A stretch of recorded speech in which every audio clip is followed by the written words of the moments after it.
Selamat sore Pak Lutfi. Selamat sore Pak Anas. Bagaimana kabarnya?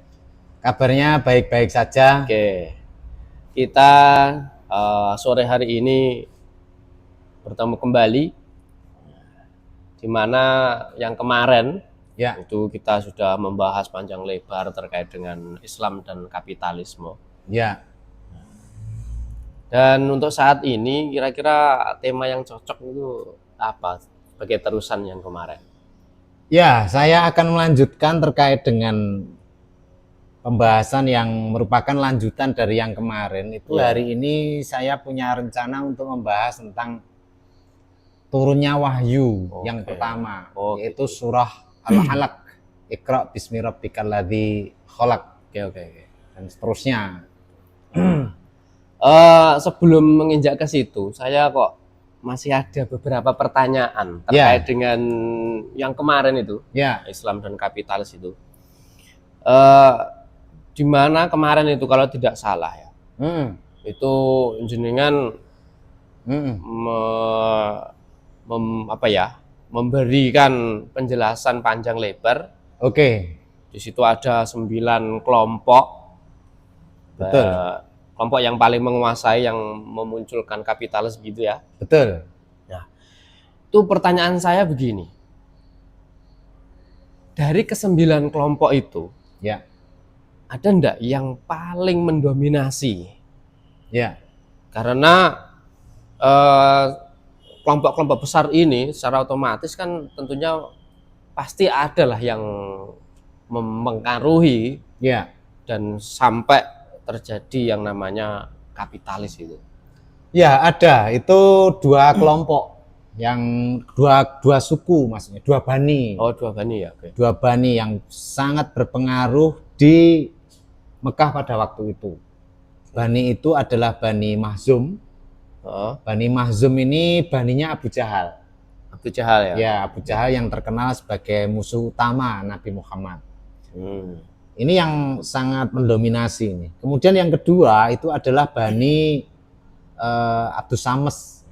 Bani Abdus Shams ini di situ ada Abu Sofyan. Abu Sofyan itu cukup berpengaruh juga di situ. Bahkan di antara 2 orang ini, Abu Sofyan sama Abu Jahal ini, 2 suku 2 bani ini sebetulnya ada rivalitas ya di antara keduanya. Rivalitasnya itu di antara 2 bani ini juga ingin baninya itu menjadi bani utama. Maka kemudian antara Bani Mahzum sama Bani Abdus Shams ini rival sebetulnya di dalamnya itu. Ini terbukti misalnya ketika Abu Jahal itu pernah menghina Nabi Muhammad. Ya, itu. Si Abdus Shams ini, Abu Sofyan ini pernah membela. Abu Jahal, siapa tadi yang Abu menghina? Sofyan. Abu Sofyan menghina. Abu Sofyan, yang menghina Abu Jahal. Oh, Abu Jahal menghina Muhammad. Ini toh Nabi dari Mekah itu, begitu. Nah, si Abu Sofyan itu sebetulnya pernah membela Nabi Muhammad pada waktu itu. Kenapa? Kamu iri toh, begitu. Kalau Nabi itu turun dari Bani Hashim. Nah, itu artinya di antara 2 orang ini terjadi rivalitas. Kemudian yang kedua itu terkait ketika terjadi mau perang Badar. Mau perang Badar itu kan Abu Sofyan sama Abu Jahal ini kan berselisih. Abu Sofyan itu kan dari Syam. Ya. Abu Jahal itu dari Mekah. Nabi Muhammad itu dari Madinah. Jadi pada waktu perang Badar itu 3 penjuru. Abu Sofyan menginformasikan kepada Abu Jahal untuk menjemput di Badar. Nah, Abu Sofyan ini menyuruh salah satu kurir namanya Domdom. Ini namanya agak lucu gitu ya. Domdom itu. Disuruh untuk menjemput Abu Jahal di Badar karena ekspedisi dari orang Mekah ke Yaman itu dicegat oleh Abdullah bin Jahsh. Nah, itu mendengar itu. Maka kemudian Abu Jahal khawatir karena Abu Jahal dari Syam ini membawa dagangan yang cukup banyak. Makanya nanti kalau tidak dibantu, ini bisa jadi disergap, ya, di Badar itu oleh Nabi Muhammad begitu. Makanya kemudian Abu Sufyan meminta bantuan ke Abu Jahal untuk menjemputnya, yang disuruh kurirnya itu namanya Domdom. Nah, ketika bertemu di Badar, Abu Sufyan itu ketika sudah face to face, Abu Sufyan itu sebetulnya ngajak pulang. Ayo pulang aja, Anda sudah menjemput kok, tujuan Anda ke sini itu kan menjemput saya. Saya sudah di sini, barang dagangan sudah aman, terus pulang gitu. Terus pulang begitu. Ternyata Abu Sufyan enggak mau. Si Abu Jahal enggak mau. Nah, inilah rivalitas antara keduanya ini. Oke. Yang akhirnya yang Abu Sufyan tetap pulang, yang menghadapi Badar itu ya Abu Jahal aja berserta kelompoknya. Akhirnya kalah itu. Jadi memang apa ya? Kedua suku itu memang ingin posisi di atas lah. Ingin posisi di atas, terutama Bani Abdus Shams sama Bani Makhzum. Terus ini Pak Lutfi. Yang berikutnya dari ke-9 ini tadi ya, kan sudah diketahui ada apa tuh namanya, dari 9 itu sudah kepingin apa ya, ingin menonjol begitu. Terus dari ke-9 ini ada ndak yang mengikuti Nabi Muhammad, ataupun karena secara begini ya, istri Nabi Muhammad Siti Khadijah di situ kan salah satu dari 9 ini kan. Ya, baninya termasuk bani kaya. Nah, maka dari itu ada ndak dari beberapa orang ataupun kelompok tersebut yang mengikuti Nabi Muhammad? Oh ya, banyak ya. Banyak. Jadi pengikut Nabi Muhammad ketika Nabi Muhammad di Mekah itu bervariasi. Ada yang dari suku lemah, ada yang dari suku kuat. Saya mencatat itu di dalam buku saya yang rencananya mau saya terbitkan. Mau terbit ini? Ini. Kita tunggu. Ini saya bacakan ini ya, biar saya tidak salah. Dicuplik sedikit saja nanti kalau. Nanti biar saya tidak salah menyebut nama itu. Oke. Dari suku yang kuat ini ada namanya Bani Zuhroh ini ya. Bani Zuhroh ini agak makmur ya. Ya. Cukup lumayan makmur lah karena mereka bagian dari persekutuan dengan Abdus Shams. Nah ini gitu ya. Nah dari Bani Zuhroh ini ada beberapa individu ya. Ini. Kalau jenengan menyebut ini individu, namanya artinya tidak satu kelompok begitu kan? Tidak, hanya mewakili individu. Contohnya adalah Abdullah bin Mas'ud. Abdullah bin Mas'ud ini dia menjadi penggembala kambing dari Uqbah bin Abi Mu'ayyid. Uqbah bin Abi Mu'ayyid ini Bani Makhzum, Bani kuat, baninya Abu Jahal. Lalu Abdullah bin Mas'ud ini menjadi penggembalanya dari Uqbah bin Abi Mu'ayyid. Nah ini salah satu contoh. Antara lain juga misalnya Abdurrahman bin Auf. Abdurrahman bin Auf ini dari Bani Abdus Shams ya. Lalu Sa'ad bin Abi Waqqas, Amir dan Umair, Mas'ud bin Rabi'ah, dan lalu kemudian Utbah bin Abi Waqqas, Muttalib bin Azhar, Tulaib, Utbah dari Abdullah bin Sihab, Mikdah bin Amr, Khobab bin Arad, dan Surahbil. Nah ini orang-orang yang dari suku kuat ini, suku-suku yang dari suku yang kuat yang mengikuti Nabi Muhammad. Ada yang dari Bani Adi. Bani Adi itu suku kuat. Baninya Umar bin Khattab ini. Ini termasuk salah satunya ada Umar bin Khattab ini. Ada juga Bani Amir ya. Bukan, Bani Haris bin Fihr. Haris bin Fihr ini, jadi Arab itu begini, ada Arab Bittoh. Yang bagaimana Arab Bittoh? Ada Arab Bittoh, ada Arab Zawahir. Arab Bitoh itu Arab yang memang mereka ini tempat tinggalnya di sekitar Mekah. Asli. Bukan asli, semuanya asli Arab. Oh, Jadi yang tempat tinggalnya di sekitar Mekah. di sekeliling begitu ya? Ada yang namanya Arab Zawahir. Zawahir. Arab Zawahir itu yang berjauhan dari Mekah. Nah, yang namanya Haris bin Fihr ini Haris bin Fihr ini orang-orang yang berada atau orang yang tergolong Arab Zawahir. Arab Zawahir. Zawahir. Nah, Arab luar. Arab Bitoh itu Arab dalam. Ya. Nah, tokoh yang terkenal dari Arab Zawahir ini Abu Ubaidah bin Jarrah. Ubaidah bin Itu Jarrah, yang terkenal sebagai sahabat Nabi Muhammad dari awal, ikut perang Badar, ikut perang Uhud, dan seterusnya. Itu dari Zawahir. Zawahir ini termasuk suku kuat. Nah, ini ya. Karena mereka menjalin khilfu dengan bani-bani, salah satu dari 9 bani itu. Oke. Nah, ada lagi nih, saya catat ini. Dari Bani Abdus Samas lagi, itu Utsman bin Affan. Ya, pasti semuanya kenal lah ini. Iya. Ada lagi Hudzaifah bin Utbah. Ada lagi Khalid bin Said, bukan Khalid bin Walid ya. Iya.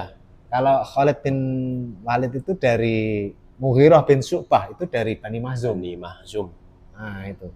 Ini ada Khalid bin Said. Mereka ini Abdus Samas. Ini suku-suku kuat yang membela Nabi Muhammad. Jadi ada juga yang suku-suku lemah. Ada yang dari suku lemah, misalnya sukunya Nabi Muhammad, Bani Hashim. Bani Hashim ini ketika 9 suku kaya-kaya itu orang-orang yang kuat di Mekah, Bani Hashim ini pada waktu Nabi Muhammad muncul ini termasuk Bani yang lemah. Jadi ekonominya sedang jatuh, begitu. Oh, begitu. Jadi ekonominya sedang jatuh. Nah, ini termasuk yang paling banyak pendukung dari Bani Hashim. Selain juga dari bani-bani yang kuat. Oke. Ada juga ini Abu Bakar? Bani Abu Bakar itu Bani Tamim. Itu termasuk cukup lah. Tapi juga tidak terlalu makmur. Begitu. Nah, lalu kemudian juga ada yang kuat lagi, itu Bani Saham. Bani Saham ini ada Khunais bin Hudzaifah bin Qais. Lalu jangan lupa ya, kakaknya Abu Jahal itu mendukung Nabi Muhammad. Siapa itu kawan? Kakaknya Abu Jahal ini mendukung Nabi Muhammad. Namanya sebentar ini. Ini Ayas. Ini Ayas ini saudara kandung dari Abu Jahal. Itu mendukung Nabi Muhammad. Jadi kalau tidak salah Ayas ini kakaknya Abu Jahal. Oke. Ada lagi yang dari Bani Mahzum suku kuat, itu namanya Umi Maktum. Umi Maktum itu pasti semua orang kenal. Karena Umi Maktum itu dikenal sebagai orang buta. Orang buta yang mengikuti Nabi Muhammad, kendati dia buta tapi pengikut setia Muhammad. Nah, itu Umi Maktum. Itu pasti semua orang kenal. Ada lagi yang namanya Abu Salamah. Ya, Abu Salamah. Abu Salamah itu juga dari Bani Mahzum. Yang nanti punya istri namanya Umi Salamah. Abu Salamah istrinya Umi Salamah. Lah Abu Salamah ini meninggal pada waktu perang Uhud. Lah nanti istrinya Abu Salamah itu janda karena Abu Salamah wafat.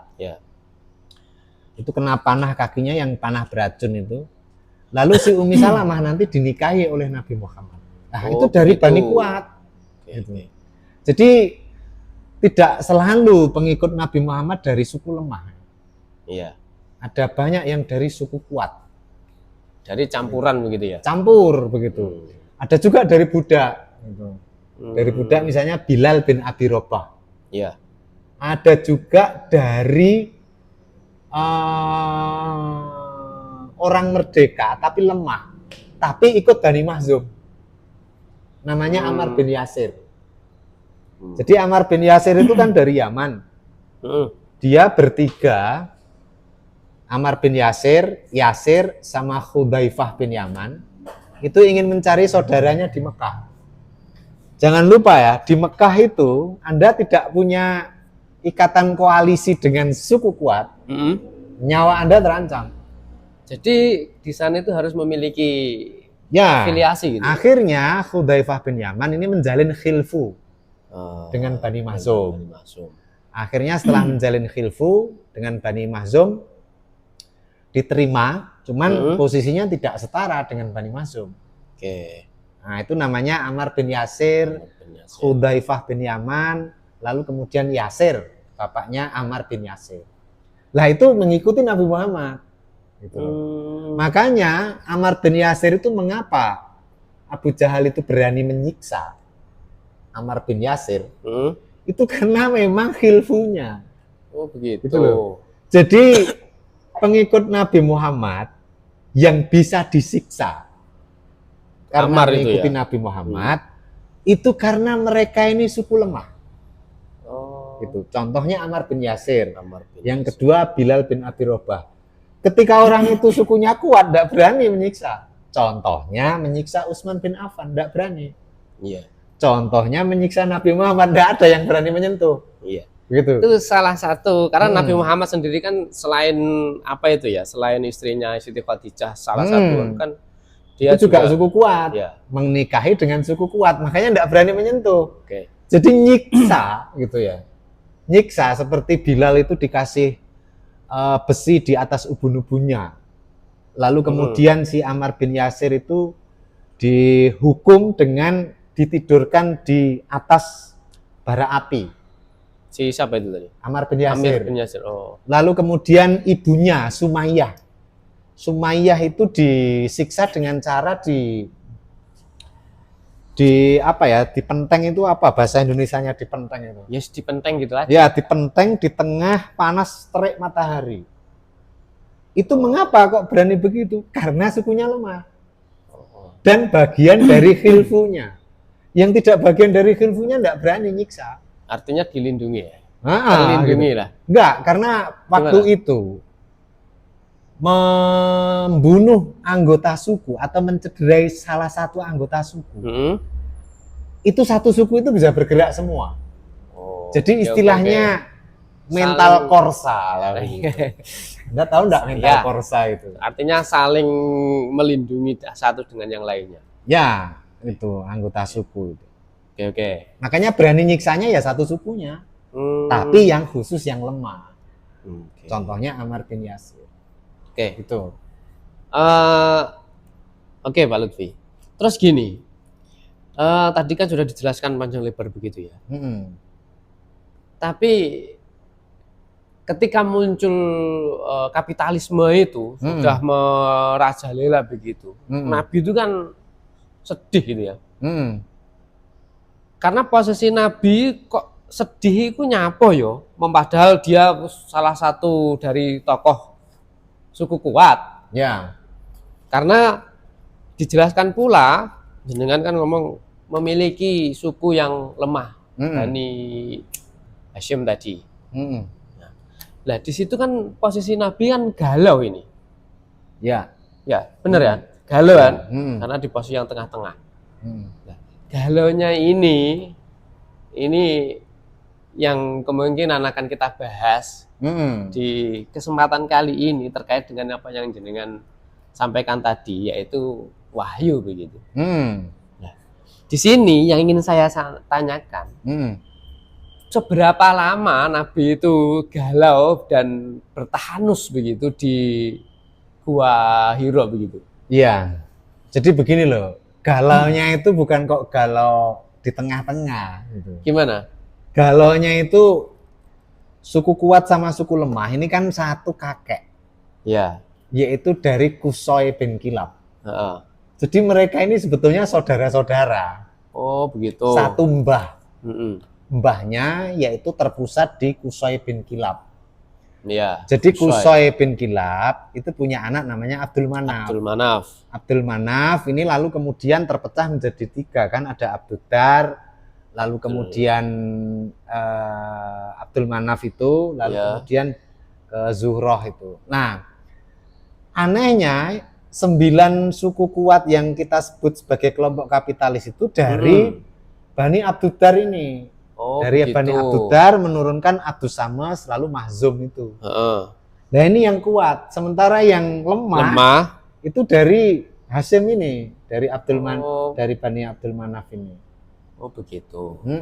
Itu nah susahnya. Karena ini mereka ini satu kakek, hidupnya itu tidak rata secara ekonomi, tidak seimbang ya. Dan suku kuat itu juga tidak merasa iba terhadap keberadaan suku-suku yang menjadi saudaranya, salah satunya Bani Hasyim. Nabi Muhammad lalu merenung, bertahanus di Gua Hira. Nah, bertahanusnya itu dimulai dia di usia kurang lebih 34. 34. Jadi kan mendapat wahyu di usia 40. Ya. Jadi mulai bertahanus itu di usia 34. Jadi jangan dikira di Gua Hira lalu kemudian dapat wahyu, enggak. Jadi prosesnya bertahun-tahun gitu ya. 6 tahun ya selisihnya itu. Ya 34 ke 40. Dari 6 tahun itu. Nah, sekitar 6 tahun. Nah, 6 tahun ini bukan kok lalu kemudian 6 tahun terus-terusan di Gua Hira, enggak gitu. Ya. Jadi dalam 1 tahun itu kan ada musim istirahat yang disebut dengan Sya'ban. Ya. Jadi Sya'ban itu libur nasional Arab gitu. Mereka ada yang banyak melakukan puasanya namanya puasa tahanus. Tahanus itu nama puasa sebetulnya. Oh, tahanus itu bukan kok menyendiri enggak ya? Bukan. Itu nama puasa itu. Tahanus itu nama puasa yang dilakukan setiap bulan Sya'ban. Nah, Nabi Muhammad itu dalam 1 tahun itu kan 12 bulan.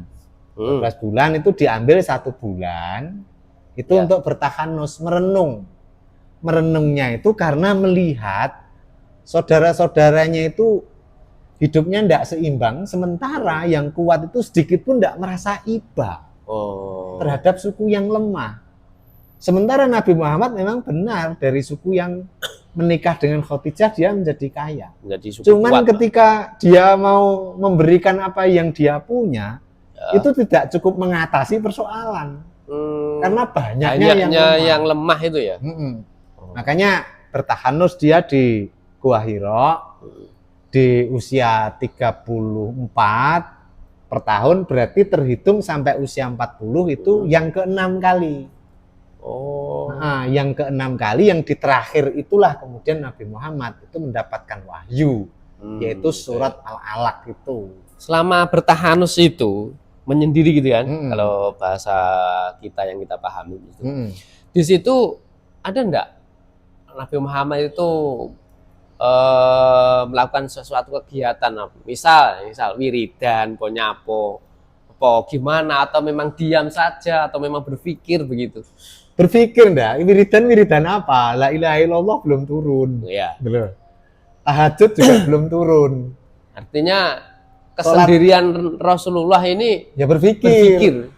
Gimana ya cara mengatasinya? Iya, ini kok begini keadaan masyarakat yang, karena Nabi Muhammad itu sejak awal perasaan humanistinya itu kuat. Ini ya makanya kuat. Kemudian ketika melihat ketimpangan itu, humanistinya terpanggil. Hatinya tergerak ini. Tergerak hatinya. Makanya mendorongnya untuk susah itu. Sementara orang-orang yang suku kuat, humanistinya sama sekali tidak terpanggil. Sehingga ketika melihat yang lemah itu tidak iba sama sekali. Nah, humanisti Nabi Muhammad itulah menurut saya yang membuat Tuhan memilihnya untuk dijadikan sebagai Rasul. Jadi Rasul itu dipilih di antara orang-orang yang memang humanistinya paling kuat. Kalau monoteisme itu sudah saya ceritakan di awal, itu orang yang meyakini monoteis sudah banyak. Yang kemarin saya sebut namanya ada Zaid bin Amr. Bahkan labaik Allahumma labaik la syarikalah. Innal hamda wan ni'mata wal mulk itu di dalam kitab Al-Azraqi. Itu pengarangnya Zaid bin Amr. Malah Zaid ya. Iya, makanya monoteisme Zaid ini luar biasa. Ada lagi Utsman bin Khuwairis.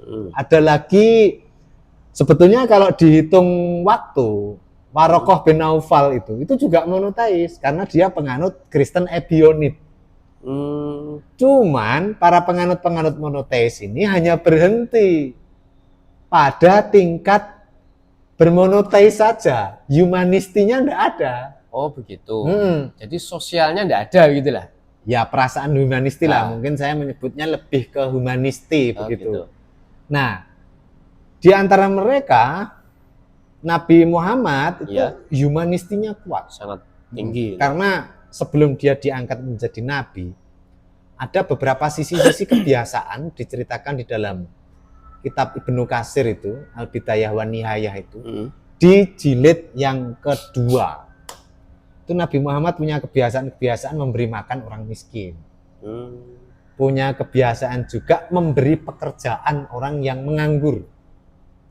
Mengapa kok bisa? Nah, dia kan bekerja di Khadijah. Gitu. Lalu kemudian yukrimud dhaifah. Yukrimud dhaifah itu memuliakan tamu. Itu memang menjadi kebiasaan-kebiasaan. Jadi tanpa ada wahyu yang turun kepadanya, humanistinya kuat. Makanya kemudian di antara pemain tauhid yang ada bisa jadi. Ini interpretasi saya. Tuhan memilih Muhammad terkait dengan humanistinya itu. Karena apa? Karena Rasul itu, Nabi itu visinya humanisti. Gitu loh. Makanya dipilih orang yang humanistinya paling kuat. Bukan orang yang ritualnya paling kuat, mungkin kira-kira begitu. Mungkin agak sedikit menyengat ini ya. Juga bukan orang yang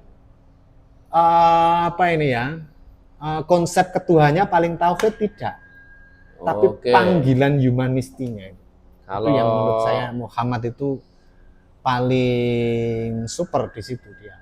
Kalau didasarkan atas ketauhidan atau ketuhanan yang kuat begitu, jenengan tadi ngomong di depan semua mengenal Tuhan ya. Semua mengenal Tuhan. Nahnu ahlullah fi hadzal balad, itu semboyannya orang Mekah. Kami di sini itu keluarga Tuhan. Jadi ndak aneh lah tauhid itu di waktu itu. Coba Anda lihat. Nama bapaknya Nabi Muhammad sebelum Nabi Muhammad diutus menjadi rasul, namanya sudah Abdullah. Gitu ya. Abdullah bin Mas'ud juga namanya sudah Abdullah. Jadi nama Allah itu bukan hal yang asing. Sudah diketahui sebelum-sebelumnya. Sudah, dan itu mereka juga merawat Ka'bah ya. Ka'bah itu juga situs Ibrahim. Orang Arab tahu itu. Dan karena tahu maka tahulah cara bermonoteis itu. Makanya kenapa ya yang dipilih kok Nabi Muhammad?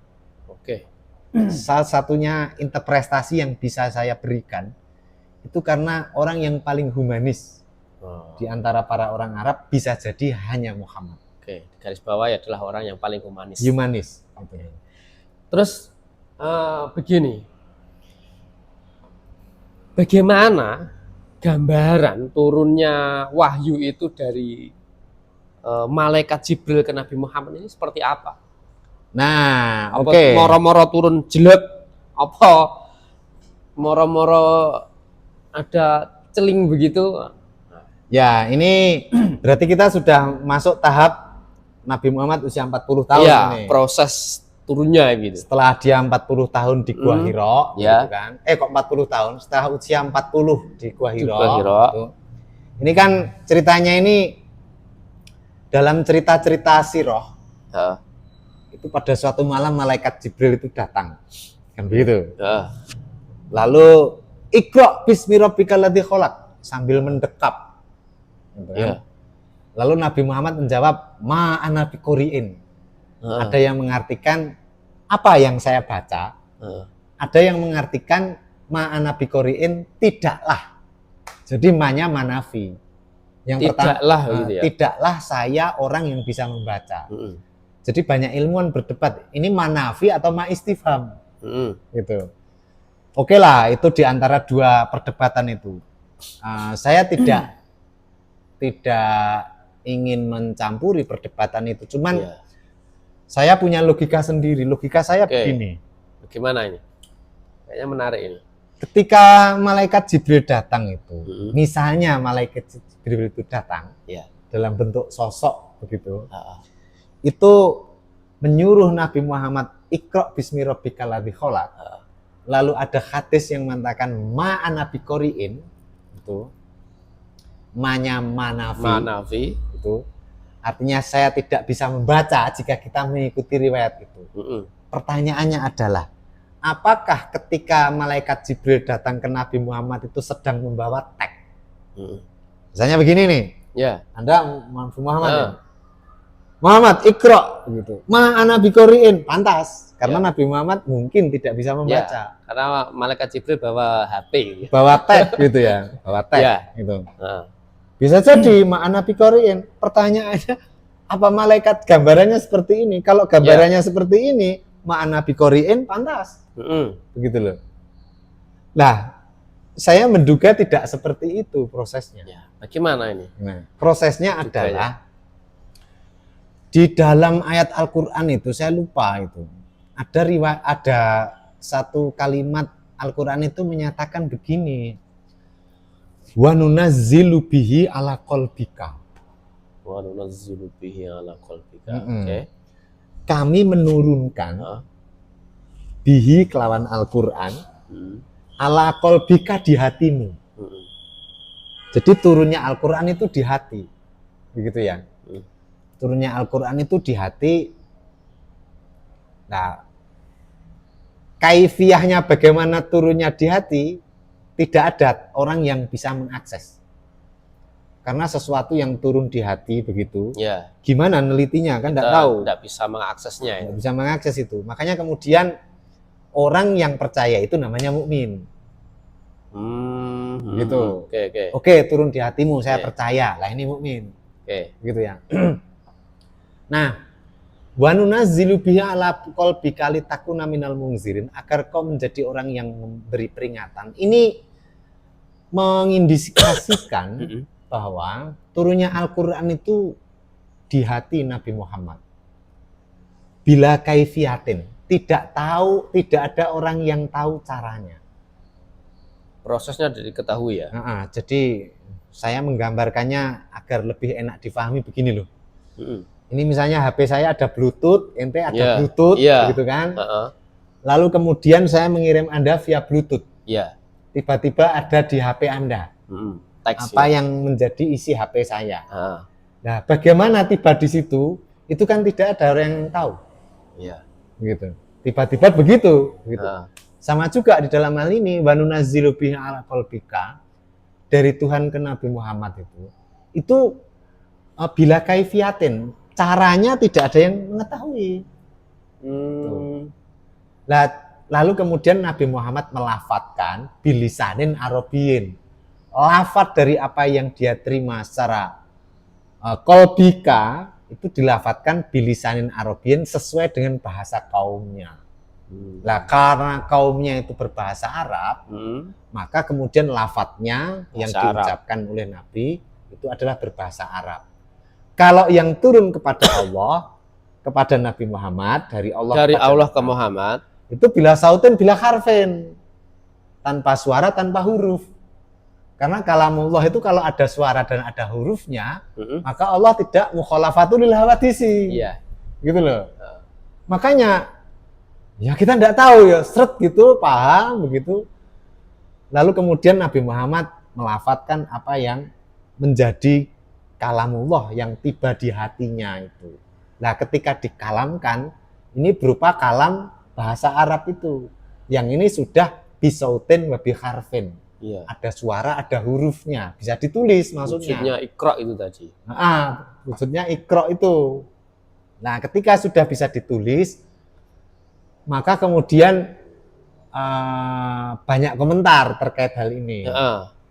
Misalnya Nasir Hamid Abu Zaid. Ini yang menurut saya cukup kontroversial itu. Nasir Hamid Abu Zaid itu punya kitab namanya Mafhumun Nas, konsep teks. gitu ya. Jadi kalau Al-Quran sudah dilafatkan, Al-Quran itu produk budaya katanya. Ya, produk manusia. Sudah Karena yang produk, melafalkan manusia. Karena lafal itu tidak akan bisa difahami ketika melampaui budaya. Oke. Ya. Makanya ketika difahami berarti lafaz itu di dalam budaya. Di situ makanya Nasir Hamid Abu Zain mengatakan Al-Quran yang kita pegang bentuknya mushaf itu adalah produk budaya. Saya itu sebetulnya menurut Nasir Hamid ya. Menurut Nasir Hamid Abu Zain. Jadi Quran itu produk budaya. Begitu. Ya. Oke lah itu pendapat. Ya, itu. pendapat. Tapi saya setuju. Saya suka sama Nasir Hamid Abu Zain. Saya setuju terhadap pendapat itu. Kalau ingin memperdalam terkait dengan hal ini, kita bisa ambil sesi yang berbeda lah. Oke, karena nanti di kemudian hari. Di kemudian hari ada istilahnya al-lafdhu wal makna. Al-lafdhu wal makna ini menjadi diskusi para ulama-ulama tempo dulu yang sangat kuat. Kalau ulama-ulama klasik mengatakan kalau sudah dilafatkan itu tetap kalamullah. Misalnya Imam Syafi'i itu. Ya. Al-Quran itu kalamullah wala yuhtajul balan wala yuhtajul bayan. Tidak butuh dibayan lagi. Jadi kalau asyarik wasyarikatu faqta'u itu potong betul ini kalamullah ini. Itu beda dengan Nasir Hamid. Enggak, itu produk budaya gitu. Iya. Terlepas kontroversi di antara keduanya, jika ingin membahas terkait persoalan ini, kita akan mengambil sesi yang berbeda. Oke. Kita juduli sesi itu al-lafdhu wal makna. Oke, ini Nasir Hamid. Itu terkait dengan kehadiran wahyu pada diri Nabi Muhammad. Nah, setelah hadir di Nabi Muhammad, ya. Lalu kemudian Nabi Muhammad menerima wahyu al-alaq itu, Iqra bismi rabbikal itu beliau pulang kan. Dalam riwayat-riwayat beliau pulang. Sebentar. Kan tadi Iqra begitu ya. Itu memiliki makna tersendiri enggak itu? Ada itu. Ada itu. Itu maksud dari kan didekap terus kok wahyu itu kan turun Quran surat Al-Alaq berbunyi Iqra itu. Lah itu ada maknanya enggak itu? Ya jelas ada gitu. Cuman saya ketika memaknai itu kan saya suka sama Nasir Hamid Abu Zain itu ya. Yang Al-Quran itu kalau memang agak dikutip sedikit lah. Yang artinya kalau Anda tidak suka sama Nasir Abu Zain, ya itu terserah Anda. Ya, gitu. Oke.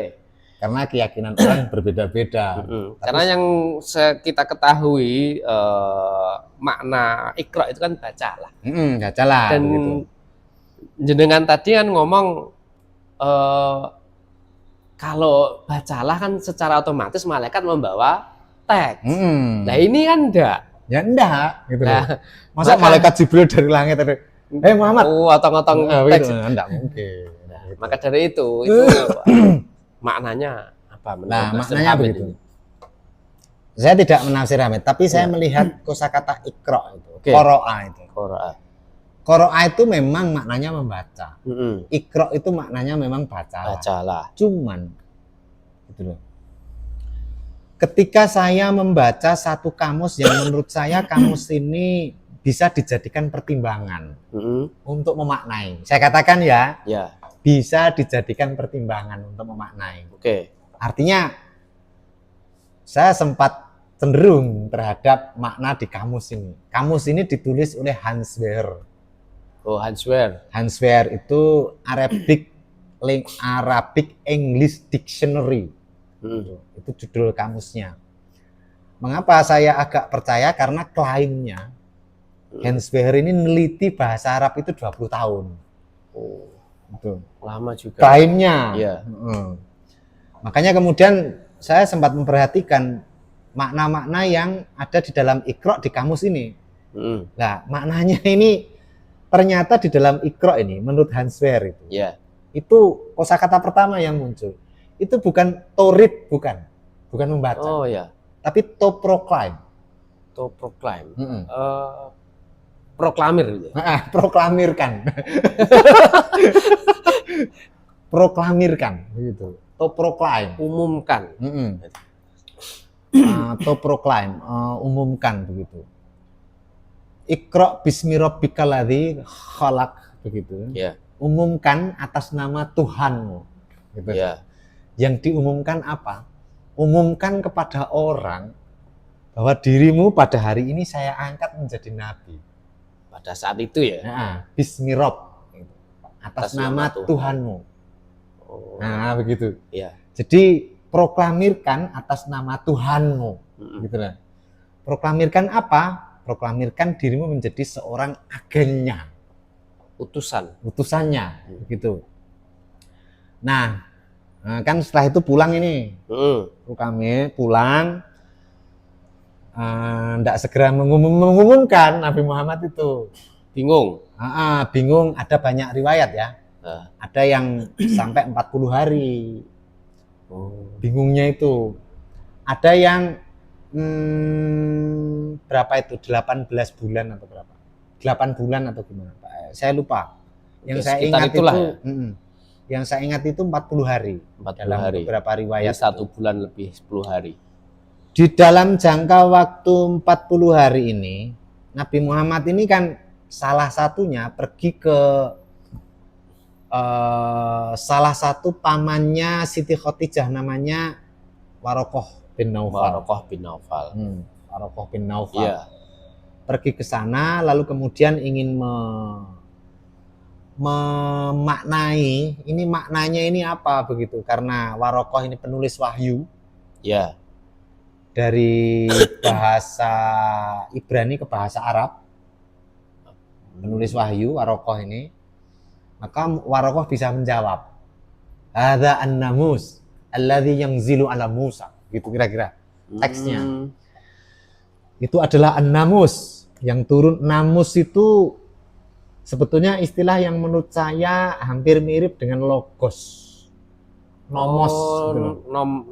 Nomos itu rule maksudnya. Itu adalah rule yang pernah turun kepada Nabi Musa. Begitu. Ada satu riwayat mengatakan begitu. Tapi kalau beberapa riwayat yang lain, Warokoh ini tidak menjadi bagian dari orang yang dimintai konfirmasi. Saya lupa kitabnya ya. Saya lupa. Warokoh itu nama itu tidak ada. Saya lupa kitabnya, maaf. Nah, menurut sarjana modern, menganalisis ini, kok di kitab ini ada nama Warokoh, yang satunya enggak. Ingat saya itu kitab-kitab berbasis Syiah. Itu tidak menyebut nama Warokoh ini. Nama Warokoh. Jadi ya dari Nabi Muhammad langsung dia yakin begitu dan seterusnya. Tidak memakai lah. Menurut analisis kaum modern, sarjana modern, penulis-penulis terkait dengan sirah itu kan hidup di zaman pemerintahan Sunni.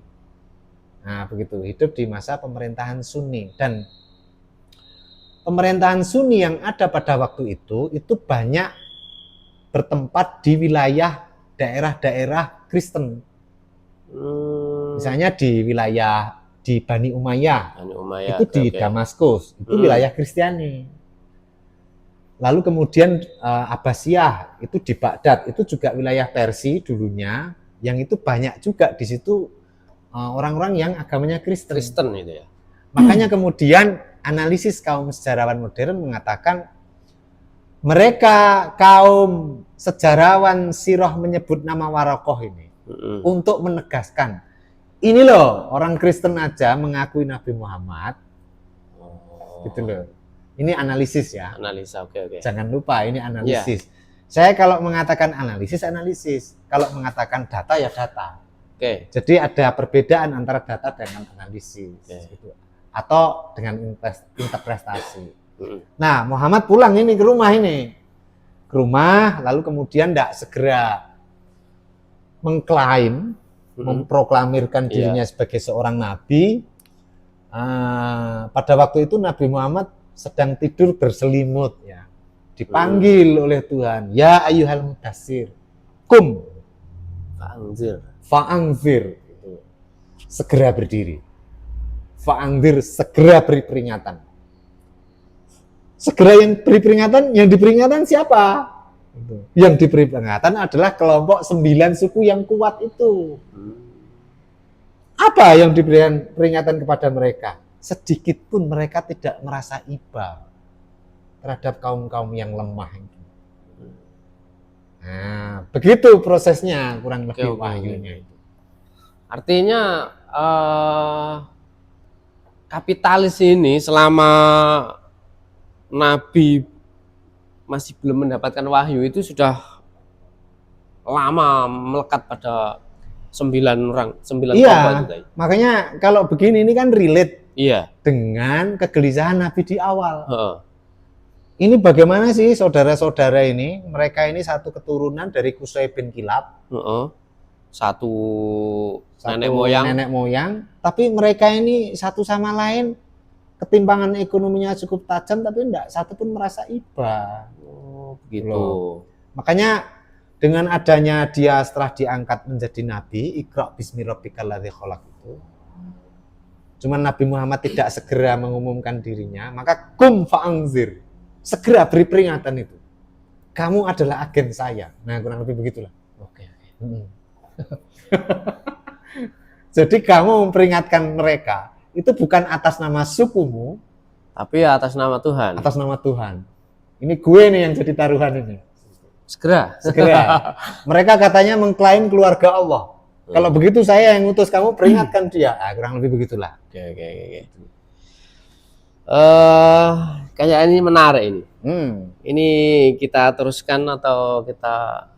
Ada satu lagi pertanyaan belum masih mengganjal. Yang terakhir ini apa pesan dari Quran surat Al-Alaq itu? Pesan utamanya. Pesan utama yang bisa kita ambil itu apa? Ya, karena saya lebih cenderung mengartikan Iqra itu to proclaim. Maka pesannya ini sebetulnya tertuju kepada Nabi Muhammad secara personal. Yaitu di Iqra ini menegaskan tentang posisi Nabi Muhammad berubah status dari awalnya itu hanya manusia biasa menjadi utusan Tuhan. Jadi Iqra itu bukan bacalah itu. Menurut saya tidak mengartikan seperti itu. Tapi ini menegaskan tentang perpindahan status Nabi Muhammad dari awalnya manusia biasa menjadi agen Tuhan. Gitu. Utusan. Jadi utusan Tuhan. Kira-kira begitu. Utusan penyampai wahyu. Utusan penyampai wahyu. Oke. Kayaknya ini masih banyak lagi Pak Lutfi yang ingin kita kupas di lain-lain kesempatan dan ini. Iya, saya tambahkan sedikit. Oke. Monggo. Ingat ya, Iqra ini bukan turun sekali jadi sampai surahnya habis. Oh, begitu. Enggak. Jadi beberapa kali turun? 2 kali. Oh, 2 kali. Oke. Bisa. Turun pertama itu ayat 1 sampai ayat 5 aja. Iqra bismi rabbikal ladzi khalaq. Khalaqal insana min 'alaq. Iqra wa rabbukal akram. Alladzi 'allamal insana ma lam ya'lam. Alladzi 'allamal insana ma lam ya'lam. Lalu kemudian terusnya apa itu? Iqra bismi rabbikal ladzi khalaqal insana min 'alaq. Iqra wa rabbukal akram. Alladzi 'allamal bil qalam. Allama bil qalam. Allamal insana ya'lam. Begitu. Qalam itu. Qalam itu kan maknanya kalau dalam bahasa Arab itu kan pena. Iya. Biasanya kita diniyah dulu lah. Apa artinya pena itu? Qalamur rasosi. Gitu. Artinya pena. Gitu. Alamal insana bil qalam. Ini alamal insana bil qalam ini mengajarkan manusia dengan pena. Nah, kan begitu kalau letter luck. Iya. Tidak. Alamal insana bil qalam itu mengajarkan manusia. Maksudnya Nabi Muhammad itu. Gitu loh. Bil qalam ini Al-Qur'an yang setelah turun di kamu. Oh, gitu. Wahai Muhammad. Muhammad. Ini lalu kamu lafadzkan. itu sudah bisa dibaca dan ditulis. Oh, jadi mana Makanya kolam. Kolam. Heeh, Mana gitu. kolam itu sudah bisa dibaca dan ditulis. Tulis. Makanya kita pegang mushaf sehari-hari itu. Tuh. Makanya yang mengajarkan manusia bil kolam itu Al-Quran yang ada di hatimu kan, kalamullah kan tidak bila sautin bila harfin, tidak ada suara, tidak ada huruf. Ketika turun di kamu, ini bil kolam, sudah bisa dibaca, sudah bisa ditulis. Inilah makanya kemudian bil kolam dibaca dan ditulis ini, Nasir Hamid Abu Zaid mengatakan ini bukan kalamullah, tapi ini kalam Muhammad. Oh gitu. Ya. Ya. Dan karena ini kalam Muhammad, tidak akan bisa dipahami oleh kaumnya ketika kalam itu keluar dari budaya. Jadi makanya Al-Quran itu produk budaya. Menurut Nasir Hamid Abu Zaid. Anda tidak setuju, tidak apa-apa, tapi saya suka. Saya kayaknya Nasir Hamid aja dulu. Karena bisa menjadi runtut kalau terkait dengan sejarah mengulas dengan pendapatnya Nasir Hamid itu. Gitu. Bisa diterima. Oke. Terus yang kedua, turun yang kedua?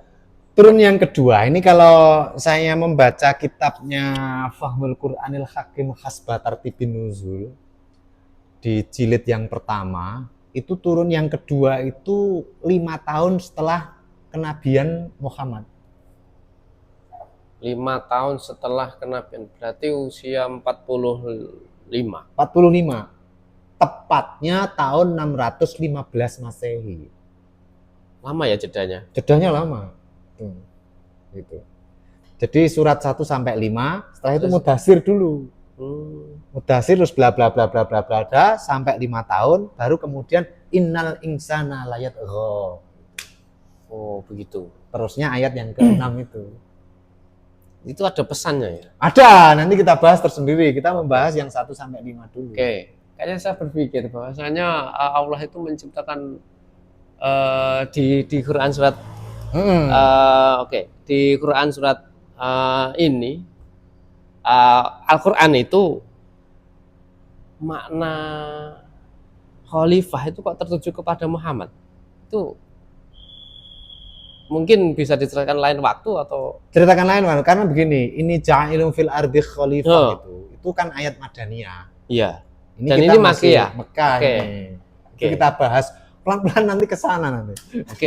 Karena saya menggabungkan dari penjelasan ini, berarti ini maknanya kan lebih kepada Muhammad. Betul. Nanti kita bahas itu. Gimana konteksnya? Kayaknya kita sudah begitu panjang lebar membahas terkait dengan turunnya wahyu, maka kemungkinan kita bisa teruskan kembali. Dan yang bisa kita ambil dari sini bahwasanya wahyu itu turun kepada Nabi Muhammad SAW dalam rangka untuk menghilangkan kapitalisme itu. Kritik ya? Kritik kepada orang-orang 9 itu tadi. Istilah kita kritik. Istilah yang banyak digunakan para sarjana itu polemik. Oh gitu ya. Oke, itulah pokoknya. Dan masih banyak lagi terkait dengan pembahasan selanjutnya, karena kayaknya belum bisa tuntas. Kita teruskan di lain kesempatan. Dan mungkin begitu Pak Lutfi. Kita teruskan di lain kesempatan. Sampai ketemu di lain waktu. See you next. Iya, salaman dulu dong.